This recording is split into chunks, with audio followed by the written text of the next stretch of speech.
Movie की शुरुआत में हम दो छोटे बच्चों को देखते हैं। एक ही अस्पताल में पैदा हुए, एक ही नर्सरी में दाखिला लिया और साथ में स्कूल गए। यहाँ तक कि प्राथमिक विद्यालय और माध्यमिक विद्यालय में भी तमाको और मोचिज़ो कभी अलग नहीं हुए। वे हमेशा एक दूसरे की छाया की तरह साथ रहे। दोनों के परिवार चावल के व्यापार से जुड़े थे और उनकी दुकानों के बीच केवल एक छोटी गली थी। वे आमने सामने के पड़ोसी थे। बचपन की दोस्ती से उनका रिश्ता बयां करना काफी नहीं होगा। कई लोग उनकी घनिष्ठता से ईर्ष्या करते थे। हालांकि शुरुआत में उनका रिश्ता इतना सहज नहीं था। बचपन में मोचिज़ो अक्सर तमाको को चिढ़ाता था। वह सड़क पर चिल्लाकर उसे चावल के केक की बेटी कहता, क्योंकि तमाको के परिवार की चावल के केक की दुकान थी। जब भी मोचिज़ो उसे तंग करता, तमाको अपनी माँ के पास जाकर शिकायत करती थी। माँ का प्यार एक मुलायम भरा सहारा था, ऐसा प्यार जिसकी तमाको को आदत थी। लेकिन एक दिन एक आकस्मिक घटना ने सब कुछ बदल दिया। तमाको की माँ का अचानक निधन हो गया। उस दिन से मोचिज़ो ने तमाको को तंग करना छोड़ दिया। अब वह हमेशा उसे खुश रखने के तरीके ढूंढता। जब भी तमाको को मदद की जरूरत होती, मोचिज़ो दौड़कर उसकी सहायता करता। रातों को जब तमाको को अकेलापन महसूस होता, तो मोचिज़ो ने उसे एक हाथ से बना हुआ टेलीफोन दिया। बचपन के उस टेलीफोन के जरिए दोनों स्कूल के दिनों तक भी देर रात तक बातें करते रहे। हालांकि मोचिज़ो की संतुलन क्षमता थोड़ी खराब थी, फोन अक्सर गिर जाता था, लेकिन यह उनकी देर रात की बातचीत में कभी बाधा नहीं बना। समय के साथ मोचिज़ो ने महसूस किया कि वह तमाको को सिर्फ एक दोस्त से बढ़कर पसंद करने लगा है। वह चुपके से कंप्यूटर पर रोमांटिक वीडियो देखता, लेकिन अपने दिल की बात कभी कह नहीं पाया। अब जब दोनों हाई स्कूल के अंतिम वर्ष में थे, मोचिज़ो ने तय किया कि वह अपने प्यार का इजहार करेगा। फोटोग्राफी में दिलचस्पी ने मोचिज़ो को टोक्यो की फिल्म यूनिवर्सिटी में दाखिला लेने का सपना दिखाया। हालांकि मोचिज़ो के पिता ने उसके फैसले का विरोध किया, लेकिन सौभाग्य से उसकी माँ ने चुपचाप उसका समर्थन किया और उसकी भावनाओं को समझा। तमाको, जो हमेशा अपने दोस्तों की भविष्य की योजनाएं सुनती थी, खुद के लिए एक साधारण सा सपना रखती थी, अपने प्रियजनों के साथ रहना, अपने परिवार के चावल केक व्यवसाय को आगे बढ़ाना। अब पहली बार उनका रास्ता अलग होने वाला था। तमाको हमेशा वही जीवन पसंद करती थी, अपनी यादों से भरी चावल के केक की दुकान, इस छोटी सी गली के प्यारे पड़ोसी और यह आरामदायक धीमी गति वाला जीवन। हर बार जब तमाको बाजार से घर लौटती, तो वह अक्सर खुद को कुछ न कुछ खरीदने से रोक नहीं पाती थी। लेकिन समस्या यह थी कि उसे अक्सर याद नहीं रहता था कि उसने क्या खरीदा है। नतीजा यह होता कि जब भी उसकी माँ या बहन अंको उसका पर्स खोलती, तो हैरान रह जाती कि पैसे कहाँ चले गए। तमाको खुद भी परेशान हो जाती थी कि वह पैसे क्यों नहीं बचा पा रही है। उस दिन जब तमाको कमरे से बाहर गई हुई थी, मोचिज़ो ने वह पुराना टेलीफोन निकाला, वही टेलीफोन जिससे वे बचपन में बातें किया करते थे। उसने तय किया कि इसी टेलीफोन के जरिए वह तमाको को अपने दिल की बात बताएगा। वह खिड़की के पास गया और जैसे ही उसने ट्रांसमीटर थाम कर तमाको को पुकारने की कोशिश की, अचानक तमाको वापस कमरे में आ गई। मोचिज़ो हड़बड़ा गया, कमरे में इधर उधर चहलकदमी करने लगा और शर्म से लाल हो गया। आखिरकार उसने हिम्मत जुटाई और तय किया कि वह इस बार अपने दिल की बात कह देगा। उसने खिड़की खोली और फोन के जरिए तमाको को पुकारा, लेकिन तभी उसकी छोटी बहन अंको कमरे में आ गई। वह बस अपनी पेंसिल का शीशा ढूंढने आई थी, लेकिन मोचिज़ो को टेलीफोन के साथ देख लिया। पहला इजहार इस तरह बीच में ही अधूरा रह गया, लेकिन मोचिज़ो ने हार नहीं मानी। उसने तय किया कि अगली सुबह वह सीधे आमने सामने तमाको से अपने दिल की बात कहेगा। वह चाहता था कि यह पल सच्चा और बिना किसी रुकावट के हो। उसी रात उसने ठान लिया कि वह नहाकर अपना मन शांत करेगा और पूरी तैयारी के साथ अगली सुबह तमाको को प्रपोज करेगा। लेकिन किस्मत को कुछ और ही मंजूर था। सुबह सुबह जब वह घर से बाहर निकला, तो गली के मोड़ पर ही उसे तमाको और अंको मिल गईं। गर्मियों के उस शांत वातावरण में झींगुरों की आवाज के बीच मोचिज़ो का दिल इतनी जोर से धड़क रहा था कि मानो सारी दुनिया सुन सकती थी। अजीब बात यह थी कि मिदोरी को जब यह पता चला कि मोचिज़ो तमाको को पसंद करता है, तो उसके भीतर एक अजीब सा खालीपन भर गया। असल में मिदोरी तो हमेशा से ही दूर से दोनों को देखती रही थी। वे बचपन से उसके सबसे करीबी दोस्त थे।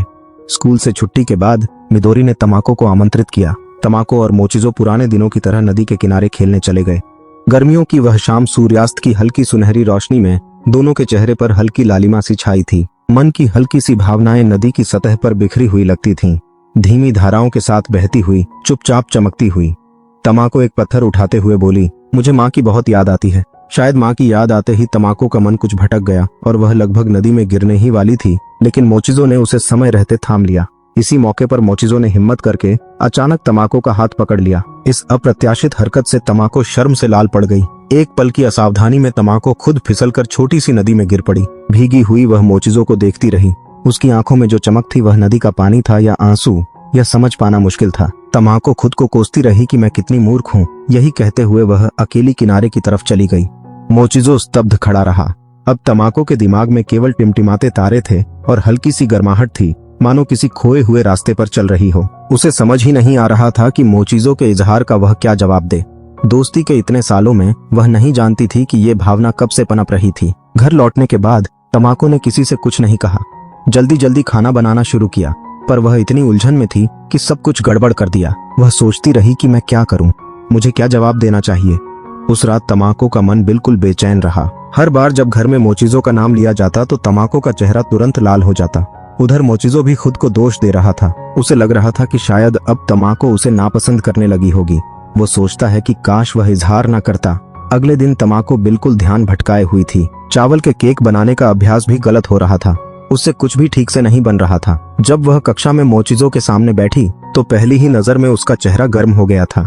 दोनों ने पूरे दिन एक दूसरे से नजरें नहीं मिलाईं। मिदोरी ने हल्के से मुस्कुराते हुए कहा, अगर कोई कठिनाई आए तो भागना नहीं चाहिए, समस्या का सामना करना चाहिए। शाम को जब तमाको गली से घर लौट रही थी, पड़ोसियों ने हमेशा की तरह उसका स्वागत किया, जिससे उसका मन थोड़ा शांत हुआ। लेकिन यह खुशी केवल 3 सेकंड ही टिक सकी, क्योंकि अगले ही मोड़ पर उसकी फिर से मोचिजो से मुलाकात हो गई।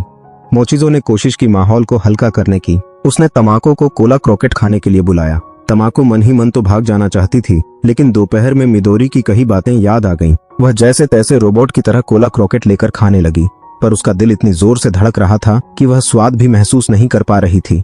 खाने के बाद तमाको जल्दी से वहां से उठ गई और मोचिजो वहीं खड़ा रहा। उसे लग रहा था कि उसने अपनी और तमाको की दोस्ती बर्बाद कर दी है। घर लौटने के बाद तमाको के पिता ने भी उसकी उलझन भरी हालत देख ली थी। उन्होंने उसे सलाह दी कि बाहर जाकर हवा खा ले, मन साफ हो जाएगा। तमाको उसी रास्ते पर चली जहां वह बचपन से खेलती आई थी। सब कुछ वही था, वही दुकानें, वही गली, वही पड़ोसी, लेकिन उस दिन सब कुछ थोड़ा अलग लग रहा था।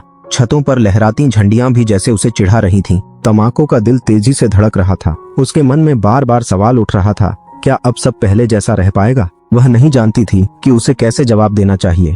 दुनिया में कुछ सवाल ऐसे भी होते हैं जिनके उत्तर आसान नहीं होते। अंततः उसे मदद के लिए मिदोरी के पास जाना पड़ा। तमाको ने ईमानदारी से उसे बताया, मोचिजो ने मुझे प्रपोज किया है, बचपन से लेकर अब तक। तमाको और मोचिजो हमेशा साथ रहे हैं। भले ही वे रिश्तेदार नहीं थे, लेकिन उनकी दोस्ती किसी रिश्ते से कहीं ज्यादा गहरी थी। उनकी भावनाएं इतनी सशक्त थीं कि उन तक पहुंचने की हिम्मत किसी को नहीं थी। वे सोचते थे कि यह दोस्ती कभी नहीं बदलेगी, लेकिन अचानक तमाको को पता चला कि मोचिजो का भविष्य अब और बदलने वाला है। वह अपनी योजनाओं के साथ अकेला टोक्यो जा सकता था। हालांकि वह मोचिजो के फैसले का चुपचाप समर्थन करती रही ताकि वह अपनी दिल की बातों का सामना कर सके, लेकिन फिर भी उसकी आंखें हमेशा चुपके से मोचिजो को देखती रहती थीं। जब वह देखती कि और लड़कियां मोचिजो की बात कर रही थीं, तो वह अनायास उनके बीच जाने का बहाना करती थी। वह उसे पसंद करती थी, यह तो वह जान गई थी, लेकिन अपनी भावनाओं को छुपाकर उसने धीरे धीरे पर्दा हटाया और एक दिन सामने आकर अपनी भावनाओं का जवाब देने का निश्चय किया। लेकिन मोचिजो इस समय पूरी तरह से उदास था, जैसे उसकी दुनिया से रंग गायब हो गए हों। एक दिन जब मोचिजो अकेले कैफे में बैठा था तो कैफे के मालिक ने उसकी परेशानी देखी और कहा, अगर किसी के साथ सही नहीं हो तो उसके बारे में बात करो। क्या तुमने कभी सही तरीके से किसी से बात की है? मोचिजो को एहसास हुआ कि शायद वह बहुत जल्दबाजी में था। वह नदी के किनारे बैठकर सोचने लगा, प्रेम को स्वाभाविक रूप से बहने देना चाहिए, उसे जबरदस्ती नहीं थोपना चाहिए। घर लौटते वक्त मोचिजो ने देखा कि तमाको के घर के सामने एम्बुलेंस खड़ी थी। उसने सुना कि तमाको के दादा बीमार हो गए हैं और उसके पापा सामान लाने गए हैं। यह देखकर मोचिजो ने फैसला किया कि वह तमाको के पास जाएगा और उसे डरने नहीं देगा। उसने तमाको से कहा, मैं तुम्हारे साथ अस्पताल चलूंगा। तमाको को यह सुनकर राहत मिली और उसके दादाजी को हल्की घुटन के अलावा कोई बड़ी परेशानी नहीं थी। लेकिन जब तमाको के पिताजी ने मोचिजो को अस्पताल में देखा तो उन्होंने उसे टोक्यो जाने की बात की। यह देखकर मोचिजो को एहसास हुआ कि अब तक वह केवल दोस्ती से अधिक कुछ नहीं कर पाया। 2 दुकानों की पुरानी दुश्मनी अब गहरी दोस्ती में बदल चुकी थी और मोचिजो का सपना भी अब साकार हो रहा था। मोचिजो ने तमाको से माफी मांगी और वह केवल दोस्त बने रहना चाहता था, लेकिन यह सोचकर कि अब उसके दिल उसके के लिए कहीं न कहीं प्यार था, यह सब सुनकर तमाको का मन भारी हो गया। वह अब भी उन सवालों का जवाब ढूंढने में उलझी हुई थी। वह कुछ समय के लिए इस सब को समझ नहीं पाई। तमाको ने सब कुछ अपनी अच्छी दोस्त मिदोरी से साझा किया। मिदोरी ने उसे प्रोत्साहित किया और यूजी ने उसे साहस दिलाया। तमाको ने निर्णय लिया कि वह अब भागेगी नहीं। डांस प्रतियोगिता में उसे कुछ जोरदार अभ्यास के बाद अंततः मोचिजो को अपनी भावनाओं का इजहार करने का मौका मिल गया। लेकिन जैसे ही वह उसे ढूंढने निकली, मोचिजो कहीं दिखाई नहीं दिया। अचानक स्कूल के अगले दिन तमाको को खबर मिली कि मोचिजो टोक्यो जा रहा है। यह सुनकर उसे समझ में आ गया कि अब वह उसे खोने नहीं सकती थी। वह डरी डरी स्टेशन पहुंची और यहाँ का माहौल उसे अजनबी सा लगने लगा। वह घबराहट में चारों ओर अपने पुराने चेहरों को ढूंढ रही थी, लेकिन उसे वो चेहरा कहीं नजर नहीं आया। वह महसूस कर रही थी कि उसे मोचिज़ो के बिना यहाँ किसी भी जगह पर ठहरने का मन नहीं है। यह अंतिम सीन बहुत ही भावनात्मक और प्रतीकात्मक है, जहाँ तमाको और मोचिज़ो के बीच की भावनाओं का अभिव्यक्तिकरण किया गया है। उनका प्यार जो शब्दों में नहीं कहा जा सकता, वह टिन फोन के माध्यम से व्यक्त होता है, जो कि एक प्रतीक है। और इसी के साथ मूवी यही खत्म हो जाती है। यह दर्शाता है कि प्यार और संबंधों में कभी कभी शब्दों से ज्यादा भावनाएं महत्वपूर्ण होती हैं। इस कहानी में जो मासूमियत और सादगी है, वह दिल को छू जाती है। इसका समापन इस विचार के साथ होता है कि प्यार किसी भी चीज से परे है, और सबसे महत्वपूर्ण बात यह है कि हम एक दूसरे को समझने की कोशिश करते हैं, चाहे वह टेलीफोन हो या कोई अन्य तरीका। तो दोस्तों, अगर आपको ये कहानी अच्छी लगी हो तो वीडियो को लाइक और चैनल को जरूर सब्सक्राइब करें। तो मिलते हैं अगली मूवी में एक नई कहानी के साथ।